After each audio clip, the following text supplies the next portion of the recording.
Hello good morning friend. तर आज मी ते नवीनच काहीतरी काढलेले मला चिप्स बनवायचे होते आणि ही जी तयारी आहे ना तर मी ही रात्रीच करून ठेवलेली होती बरं का. रात्री बटाटे वगैरे आणलेले, नंतर बटाटे खिसून घेतले मस्त साल्ट काढून आणि मग पातेल्यामध्ये ना पाणी वगैरे टाकून ठेवलेलं, मध्ये तुरटी पण टाकलेली. मग आता मला सकाळी मी आता ते उकळणार होते. तर इकडे मी साईडला पाणी पण ठेवलं होतं एक पातेलंभर आणि ते मस्त उकळल्यानंतर त्याच्यामध्ये मला बटाटे टाकायचे, चिप्स टाकायचे होते. तर मग इकडे हे बघा मी पाणी ठेवले, तर आता उकळी आलेलं पाणी त्याच्यामध्ये चिप्स टाकून ठेवले. तर एकदा हलवून ठेवते आणि हे 5 ते 10 मिनटं शिजू द्यायचे होते.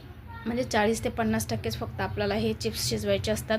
तोपर्यंत आम्ही इकडे सासू सुनाने दोघांनी मिळून मस्त असा चहा वगैरे घेतला. आणि माझ्याकडं ना मोठं पातेलं नसल्यामुळं ना तर मग ह्या छोट्या पातेल्यामध्ये मी 2दा ते 3दा बटाटे उकडून घेतलेले. आणि मग इथे मी डोशासाठी पीठ पण भिजू घातलेलं आणि जसे बटाटे उकडतील पातेल्यामध्ये तसं आम्ही मग चिप्स घालत होतो. आणि मी खरं तर हे रूममध्ये चिप्स केलेले आहेत सगळे, आता फॅनच्या हवेखालीच वाळणार होते. कारण वरती ना खूप म्हणजे खूप ऊन होतं आणि आपण खाली पण बसू शकत नव्हतो.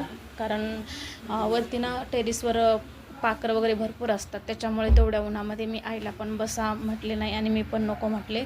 आणि माझ्या बाळाला पण शाळेला सोडायचं होतं, तर मग बाकीची पण कामं होती, त्याच्यामुळे घरीच रूममध्ये मी बटाटे म्हणजे चिप्स घातले. आणि इथे मस्त चटणी पण बनवून घेतली, म्हणजे चटणीला असा तडका दिला. आणि इथे आता डोसे मी बनवून घेणार होते. नंतर मग आमचे साहेब तर काही ड्युटीला गेलेले होते, मग आता नाश्त्यामध्ये डोसेच बनवणार होते. मग जेवणाचं काही नंतर थोडंसं बनवायचं होतं, आईला उपवास होता, मग त्यांच्यासाठी खिचडी पण बनवायची होती. आणि मग चला म्हटलं काहीतरी आता नाश्ता वगैरे करूया. तर तुम्हाला हा ब्लॉग कसा वाटला? Bye bye.